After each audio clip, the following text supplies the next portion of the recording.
अस्सलाम वालेकुम, मैं हूं रिजवान अशरफ। इस वक्त गवर्नमेंट नून लीग और पीपल्स पार्टी की जो इत्तेहादी गवर्नमेंट है, शदीद तरीन इख्तलाफात का शिकार हो चुकी है और दोनों जमातों में इस किस्म के इख्तलाफात मौजूद हैं। एक दूसरे के ऊपर तहफ़्फ़ुज़ात मौजूद हैं, एक दूसरे की नाकामियाँ गिनवा रहे हैं, एक दूसरे की कारकर्दगी का पोल खोल रहे हैं।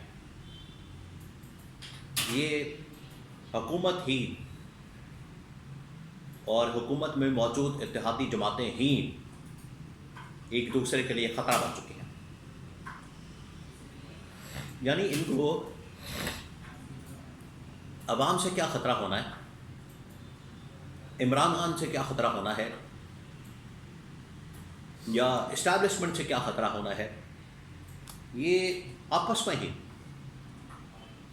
एक दूसरे के ख़िलाफ़ सफारा हैं, खड़े हो चुके हैं और इनके दरमियान लड़ाई में शिद्दत आ चुकी है। और जो ये पीटीआई को मार रहे थे, उनके ऊपर जुल्म जबर इस्ताइत का बाज़ार गर्म कर रखा था और पीटीआई को लड़वा रहे थे इस्टेब्लिशमेंट के साथ और मज़े लूट रहे थे और बड़े खुश हो रहे थे, बड़े इत्मीनान के साथ मुतमईन होकर सारा कुछ देख रहे थे। आज आपस में ही गुत्थम गुत्था हो चुके हैं, दस्तों गिरबान हो चुके हैं, आपस में लड़े हैं, लड़ाई झगड़े कर रहे हैं, बयानबाजी कर रहे हैं। ये जो कुछ हो रहा है, अब आपने इसको समझना, इसके पीछे मामला क्या है, इसके पीछे हकीकत क्या है, इसके पीछे इशू क्या है, प्रॉब्लम क्या है कि ये आपस में अचानक से लड़ना शुरू हो गया। इनकी लड़ाई में शिद्दत आ चुकी है। मैं आपको बताता हूँ अंदर की बात क्या है, अंदर का मामला क्या है, अंदर की खबर क्या है, ये क्यों आपस में लड़े। देखिए, इनके जो इशूज़ हैं, असल में मैं आपको ये बता दूँ, एक चीज़ आपने जहन में रखनी है कि ये नेचुरल इत्तेहादी नहीं है। इनका आपस में किसी तरीके से भी इत्तेहाद नहीं बनता। इनकी तो बड़ी पुरानी तारीख है, लड़ाई झगड़े, मुकदमात, एक दूसरे के ऊपर केसेस और पता नहीं क्या क्या, गालम गलोच। ये आजकल आपको पता है, बड़े नून लीग वाले, पीपल्स पार्टी वाले ये बातें करते नज़र आते हैं कि गालम गलोच का कल्चर किसने परवान चढ़ाया या किसने शुरू किया? पीटीआई ने। और पीटीआई ने नहीं शुरू किया। ये गालम गलोच का कल्चर, मुकदमात का, केसेस का, एक दूसरे के ऊपर प्रोपेगेंडा मुहिम करना, गंदी वीडियोस बनाना, गंदी तस्वीरें बनाना और एक दूसरे की किरदार कुशी करना, गालियां देना चर्चों के अंदर, ये नून लीग और पीपल्स पार्टी कई सालों से कर रही है। और आज ये बड़े पाक साफ बन के, आज ये बड़े पासा बन के तो सारा इल्ज़ाम लगा देते हैं पीटीआई के ऊपर। तो ये इनकी तारीख है।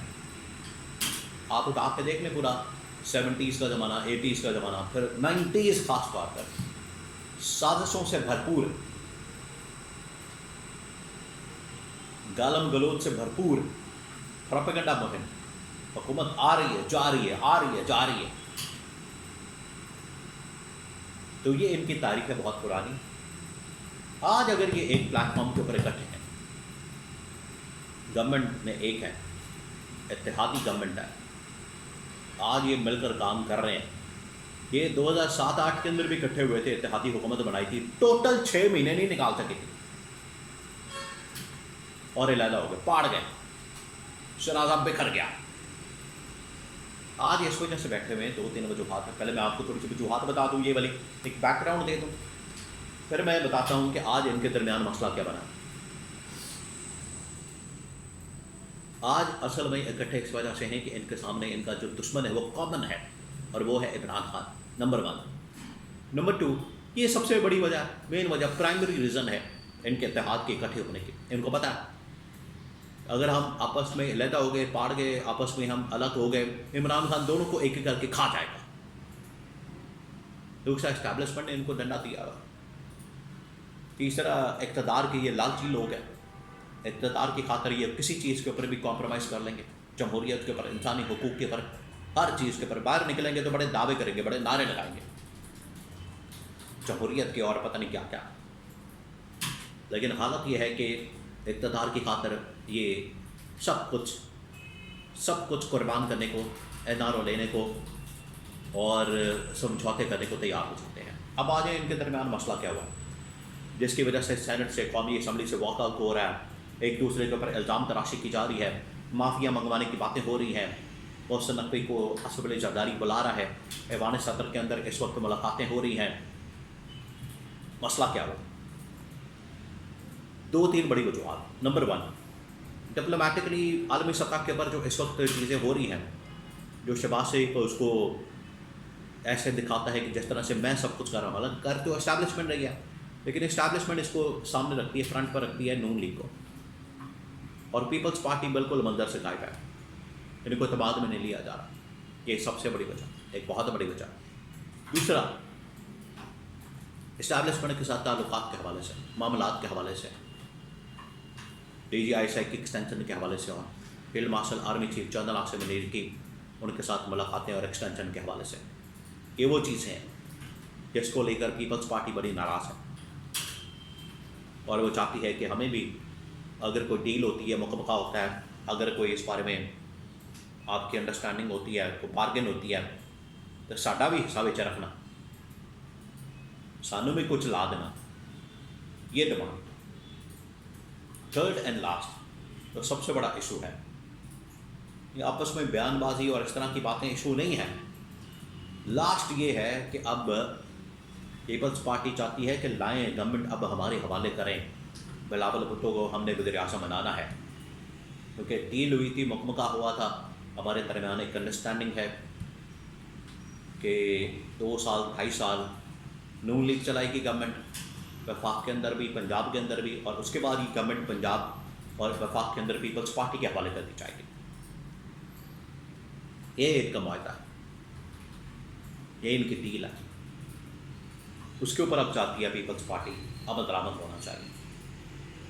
ये 3-4 बड़ी वजूहत हैं जिसकी वजह से नून लीग और पीपल्स पार्टी में इस वक्त शदीद तरीन इख्तलाफात हैं, और ये बड़ा राइट टाइम है PTI इनको फ़ौरन अप्रोच करे। बात हो रही है कि मिलकर अदम एतमाद लाते हैं पीपल्स पार्टी के साथ मिलकर शहबाज शरीफ के खिलाफ,